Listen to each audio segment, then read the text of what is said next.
The Mockery Council. The massive observation deck of Galactic Assembly Station Nexus Prime stretched out like a crystal cathedral in the void of space.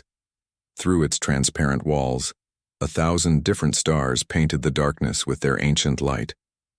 Inside the station, representatives from 47 different species had gathered for the most important meeting in galactic history. At least, that's what Captain Elena Vasquez had hoped when Earth received the invitation 3 months ago. Now sitting at a small table in the far corner of the assembly hall, she realized how wrong she had been. The other delegates barely acknowledged their presence.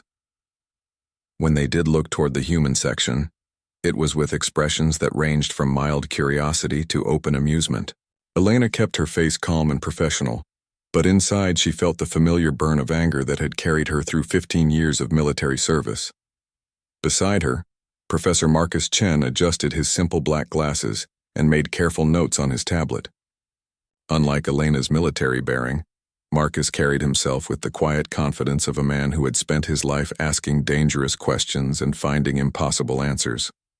His gray hair was neatly combed, and his clothes were the kind of practical attire that marked him as a serious scientist rather than a diplomat.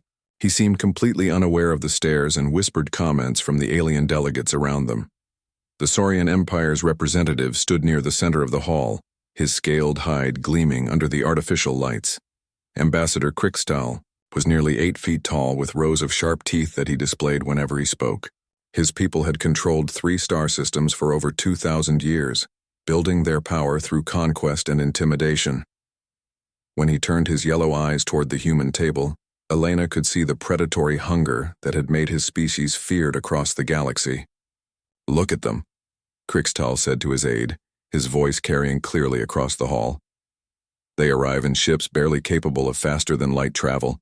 Their weapons are chemical explosives and metal projectiles. How did such a primitive species even discover spaceflight?" His aide, a smaller saurian with darker scales, hissed what might have been laughter. "Perhaps they found it by accident, Ambassador. Some of their early spaceflights were powered by controlled explosions. It's almost charming in its simplicity." Elena's hand tightened around her stylus, but she forced herself to remain still. This was exactly what Earth's Strategic Command had predicted would happen. The other species would see humans as backward, primitive, and harmless. They would underestimate Earth's capabilities and reveal their true intentions. So far, the plan was working perfectly, even if it felt like swallowing poison.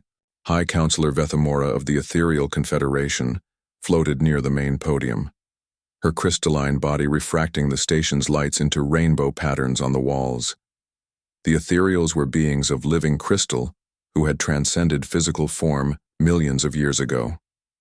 They considered themselves the most advanced species in the galaxy, and their technology could manipulate matter at the atomic level. When Vethamora spoke, her voice resonated like wind chimes in a gentle breeze. "The humans present an interesting case study," she announced to the assembly. "Their species is barely 300,000 years old, yet they have developed rudimentary space travel in less than a century. Such rapid progress suggests either remarkable adaptability or dangerous recklessness." She paused, allowing her words to sink in among the other delegates. "Given their violent history and primitive technology, I believe the latter is more likely." Murmurs of agreement rippled through the assembly hall. Elena noticed how the different species grouped themselves according to old alliances and rivalries. The Saurians stood with the warrior races, while the ethereals surrounded themselves with species that valued technology and philosophy. The Hive Collective, insectoid beings who shared a group consciousness, clustered together in perfect geometric patterns. Each group seemed united in their assessment of humanity as inferior. Professor Chen looked up from his tablet and caught Elena's eye. For just a moment, she saw something that might have been amusement in his expression. He tapped his finger, twice on the table's surface, a gesture so subtle that no alien observer would notice it. Elena recognized the signal immediately. Phase 1 was proceeding according to plan. The formal session began with High Counselor Vethamora calling the assembly to order. Her crystalline form pulsed with soft light as she addressed the gathered delegates. "We are here to discuss the integration of the human species into our galactic community. As the newest members to achieve interstellar capability, They require guidance and supervision to ensure they do not disrupt the peace we have maintained for millennia. Ambassador Krixtal stepped forward, his claws clicking against the polished floor. The Saurian Empire has studied human military capabilities extensively. Their most advanced weapons cannot penetrate our basic defensive shields. Their fastest ships would require decades to travel distances we cover in days. They possess no significant threat to established galactic powers. He turned toward the human table with what Elena assumed was meant to be a reassuring smile. The display of sharp teeth had the opposite effect. However, Krixtal continued, their planet contains valuable resources that could benefit the galactic community. Rare Earth elements, biological diversity, and a large population capable of basic labor tasks. We propose that humanity be granted provisional membership in the Galactic Assembly, with their economic and military activities supervised by more experienced species. The ethereal delegate from the Andromeda sector, a being whose crystal form had grown dark with age, added her voice to the discussion. Our scans of human space indicate they have barely explored their own solar system. They possess a single habitable world and a few primitive research stations. Their technology level suggests they would be most suitable for resource extraction and basic manufacturing tasks. Elena felt her jaw clench as the aliens discussed humanity's future, as if humans were children who couldn't make their own decisions. Professor Chen continued taking notes, his expression remaining perfectly neutral even as the delegates debated whether humans should be allowed to keep their own governments or be placed under direct alien administration. What about their military potential? Asked a delegate from the Void Walker Collective, beings of pure energy who existed in the empty spaces between stars. Primitive or not, they have shown remarkable creativity in warfare. Their history is filled with conflicts that might provide useful experience. Krixtal's laugh was like the sound of glass breaking. Their military potential is laughable. We have observed their largest warships, metal constructs held together with simple welding, powered by chemical reactions, armed with projectile weapons that would barely scratch modern armor plating. A single Saurian cruiser could destroy their entire space fleet without sustaining damage. The assembly continued for 3 hours, with various species offering their opinions on how to best manage humanity's integration into galactic society. Elena listened to proposals that ranged from patronizing to insulting. Some delegates suggested treating humans as a protectorate, providing technology and guidance while maintaining strict oversight. Others recommended limiting human expansion to their own solar system, while harvesting Earth's resources for galactic use. Throughout the debate, Professor Chen maintained his careful note-taking. Occasionally, he would ask a polite question about galactic law or trade regulations, reinforcing the impression that humans were eager students hoping to learn from their more advanced neighbors. His questions were carefully crafted to gather intelligence while appearing completely innocent. As the formal session neared its end, High Counselor Vethamora called for a final vote on humanity's status within the galactic community. The result was unanimous. Humans would be granted provisional membership with severe restrictions on their technological development and territorial expansion. They would be assigned to resource extraction duties under Saurian supervision, while ethereal advisors would oversee their technological progress. Elena stood when the session concluded, maintaining her diplomatic composure as alien delegates filed past the human table. Many ignored them completely, while others offered condescending nods of acknowledgement. Ambassador Krixtal paused beside their table, his yellow eyes fixed on Elena with predatory interest. "Captain Vasquez," he said, his voice carrying the authority of someone accustomed to being obeyed without question. "The Saurian Empire looks forward to working with humanity. Our first joint operation will begin in 6 months. We will establish mining colonies on your outer planets while our advisors help improve your primitive industrial capabilities." He leaned closer, his sharp teeth gleaming in the artificial light. "I trust your species will prove more cooperative than some of the others we have civilized." Elena met his gaze without flinching. "Ambassador Krixtal, humanity appreciates the galaxy's generous offer to guide our development. We look forward to learning from species with such advanced experience. The words tasted like acid, but she delivered them with perfect diplomatic courtesy. After the aliens had departed, Elena and Professor Chen remained in the now empty assembly hall. The massive observation windows showed the same star field they had seen hours earlier, but somehow the universe felt different now. They had seen the true face of galactic civilization, and it was neither benevolent nor wise. Professor Chen closed his tablet and looked at Elena with tired eyes. "Phase 1 is complete," he said quietly. "They revealed everything we needed to know about their military capabilities, political structures, and expansion plans. They also confirmed our most pessimistic projections about their intentions toward Earth." Elena nodded, feeling the weight of what they had learned. 6 months, she said. "That's how long we have before they begin their so-called cooperation programs. Will it be enough time?" Chen smiled, and for the first time that day, his expression showed genuine confidence. "Admiral Cross and her team have been preparing for this moment for 20 years. The Dimensional Research Project has exceeded all theoretical projections. Our ships exist in layers of reality that these species cannot even detect, let alone comprehend." They walked toward the docking bay where their modest transport vessel waited. To any observer, they looked like defeated diplomats returning home with bad news for their primitive species. In reality, they carried intelligence that would determine the future of human civilization and perhaps the galaxy itself. As their ship departed Nexus Prime, Elena activated a communication device hidden within her diplomatic case. The device looked like standard human technology, but its quantum entanglement transmitters operated on principles that would revolutionize galactic science if anyone other than humans understood them.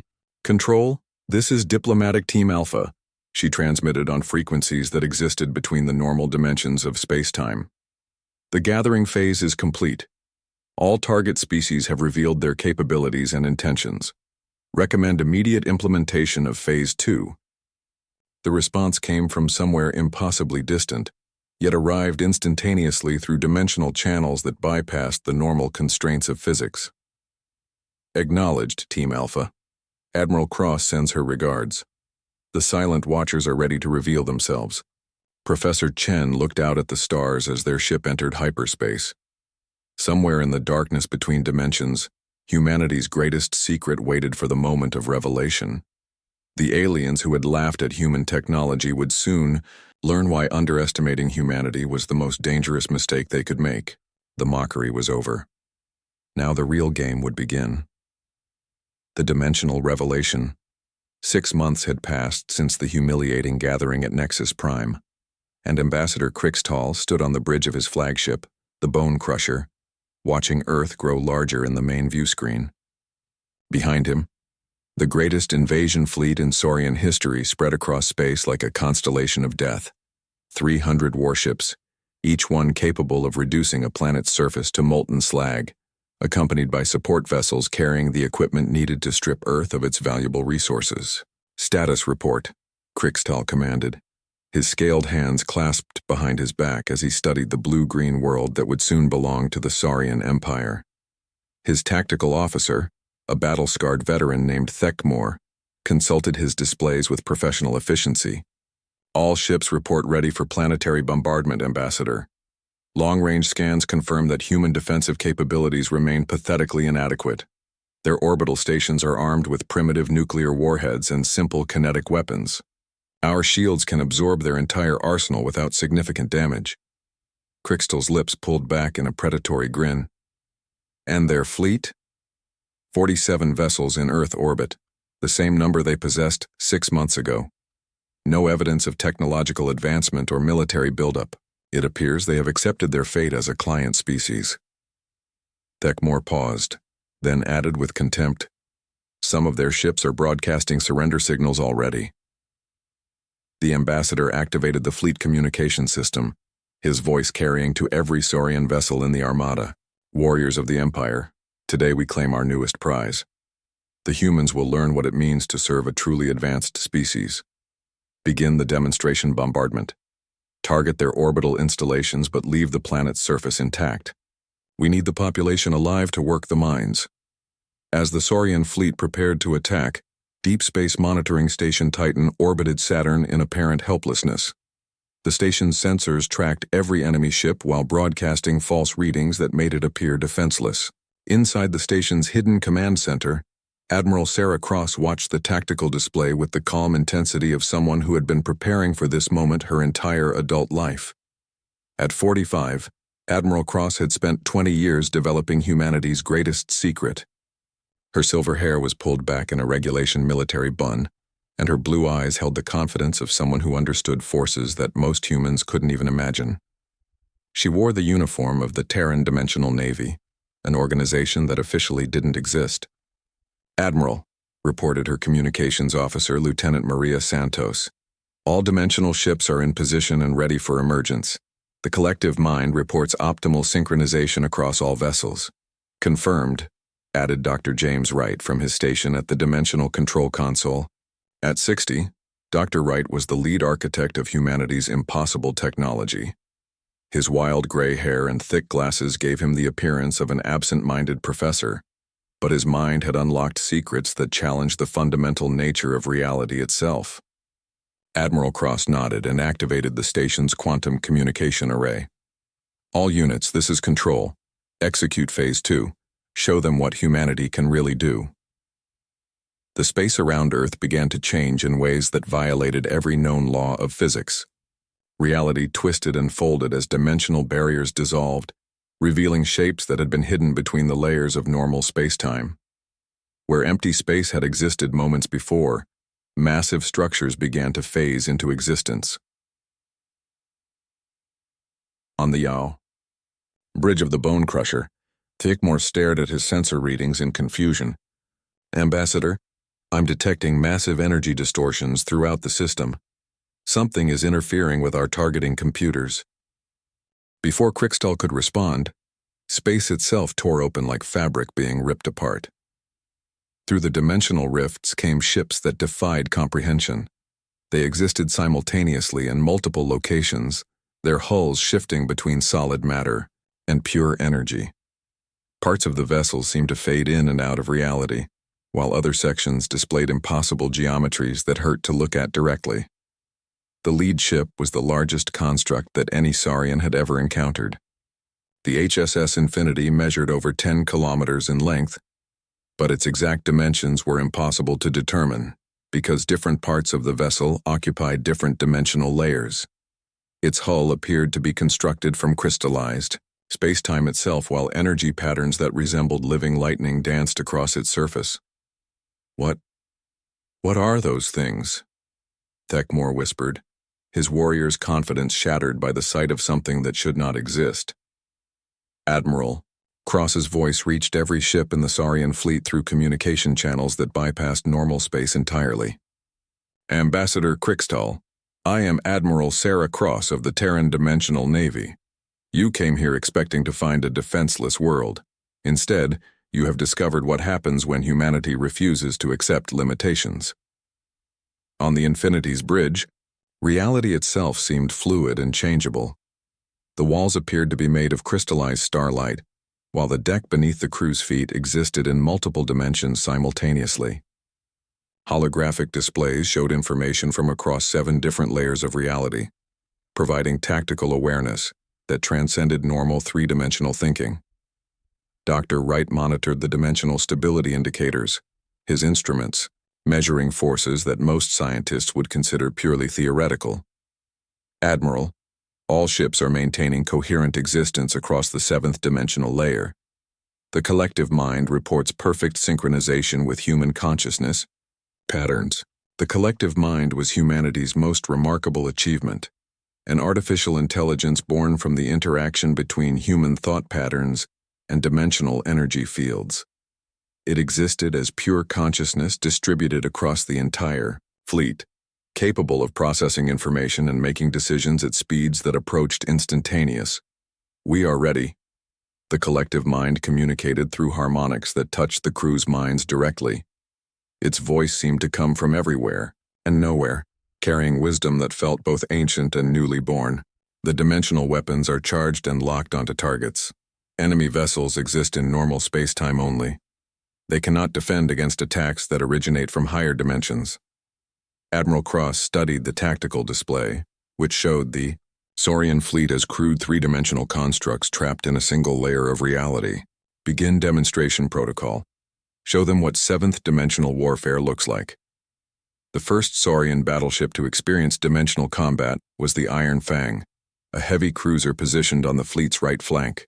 Without warning, sections of the ship began to exist in reverse temporal flow. The crew watched in horror as their own actions began happening backwards. Orders were given before the thoughts that created them formed in their minds. Weapons fired at targets that hadn't appeared yet. Impossible, Crystal snarled as reports flooded in from throughout his fleet. No species has mastered temporal manipulation. The energy requirements alone would exceed the output of an entire star.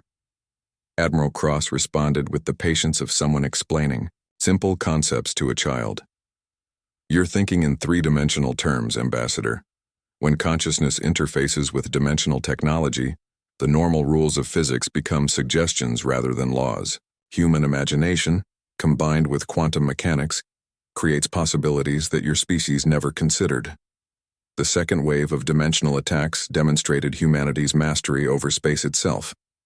The Saurian destroyer Razor Claw found its internal structure rearranged so that the bridge existed simultaneously at the ship's bow, stern, and center. The crew couldn't determine their location within their own vessel, because space had been folded in ways that made direction meaningless. Dr. Wright watched his instruments with scientific fascination as the dimensional weapons performed exactly as theoretical models had predicted. Admiral, we're maintaining stable existence across all 7 layers while projecting force into normal space-time. The human consciousness interface is adapting to each new challenge automatically. The collective mind added its analysis through direct mental communication with the bridge crew. Enemy vessels are constructed using principles that limit them to three-dimensional existence. They cannot perceive or defend against attacks that originate from higher dimensional layers. Their technology assumes that space and time are fixed, constants rather than variables that can be manipulated. Ambassador Crixtal tried to rally his fleet for a counterattack, but the Saurian Empire's most advanced weapons were useless against enemies that existed partially outside normal reality. Energy beams passed through empty space where the human ships had been nanoseconds earlier. Missiles detonated harmlessly against targets that phased between dimensions faster than the weapons could track. The third demonstration involved the manipulation of gravitational fields across multiple dimensional layers. 3 Saurian frigates found themselves experiencing gravity that pointed in 7 different directions simultaneously. The crews floated helplessly as their ship's structural integrity collapsed under forces that their engineers had never imagined possible. This is madness, Tekmor reported, his voice shaking with fear that no Saurian warrior should ever feel. Their ships are ignoring the laws of physics. Our weapons cannot lock onto targets that exist in multiple locations at once. Admiral, Cross allowed the demonstrations to continue for exactly 10 minutes, long enough to prove humanity's superiority without unnecessarily destroying the Saurian fleet. When she finally called for a ceasefire, 40% of Crixtal's ships had experienced reality-altering effects that would haunt their crews for the rest of their lives. Ambassador, Admiral Cross transmitted, her voice carrying the authority of someone who held the power to reshape reality itself. You came here to conquer a primitive species. Instead, you have encountered humanity's true nature. We are not bound by the same limitations that constrain other forms of life. Dr. Wright's readings showed that the dimensional field generators were operating at only 30% capacity. Humanity had revealed enough of their capabilities to end the immediate threat while keeping their most advanced technologies hidden. The galaxy would learn about human power gradually, preventing the panic that might result from a full revelation. The collective mind offered its assessment through the direct neural interface. Enemy morale has collapsed completely. Saurian. Military doctrine cannot adapt to opponents who manipulate fundamental forces. Recommend offering terms that allow strategic withdrawal while establishing human dominance. Admiral Cross opened a communication channel to the entire Saurian fleet. You have 2 options, Ambassador. You can withdraw immediately and report to your empire that humanity is not the primitive species you believed us to be. Or you can continue this conflict and discover what 7th-dimensional warfare looks like when we stop holding back. Krixtal stared at the impossible human ships that surrounded his fleet like sharks circling wounded prey. His warrior's pride demanded that he fight to the death, but his survival instincts recognized the futility of opposing forces that transcended natural law. The humans could have destroyed his entire armada within minutes, yet they had chosen to demonstrate mercy along with power. "Admiral Cross," he transmitted, his voice heavy with the weight of absolute defeat. "The Saurian Empire acknowledges humanity's unexpected capabilities. We request permission to withdraw and report these findings to our High Command." "Permission granted," Admiral Cross replied. "But understand this. The galaxy will learn that humanity is not available for conquest or exploitation. We have been watching from the dimensional layers for 20 years, preparing for this moment. Your species and others like you will need to find a new relationship with Earth." As the Saurian fleet began its retreat, Dr. Wright monitored the dimensional field generators that had made victory possible. The technology combined human consciousness with quantum mechanics in ways that created entirely new forms of existence. Humanity had not just developed advanced weapons, they had evolved beyond the normal constraints of three-dimensional life. The collective mind shared its thoughts with the bridge crew through harmonics that touched their minds like gentle music. The first phase of revelation is complete. The galaxy will now understand that humanity represents something new and unprecedented. The age of human expansion beyond normal space-time has begun. Admiral Cross looked out at the stars through viewports that existed in multiple dimensions simultaneously. Earth was safe, but this victory was only the beginning. Other species throughout the galaxy would need to learn that humanity's apparent primitiveness had been carefully crafted camouflage hiding capabilities that challenged the fundamental nature of reality itself. "Dr. Wright," she said quietly, "prepare a message for Earth Command. Tell them that Phase 2 is complete. It's time to reveal ourselves to the rest of the galaxy." The dimensional ships began to fade back into the higher layers of reality, becoming invisible to normal sensors once again. But their message had been delivered with perfect clarity. Humanity was no longer hiding, and the galaxy would never be the same.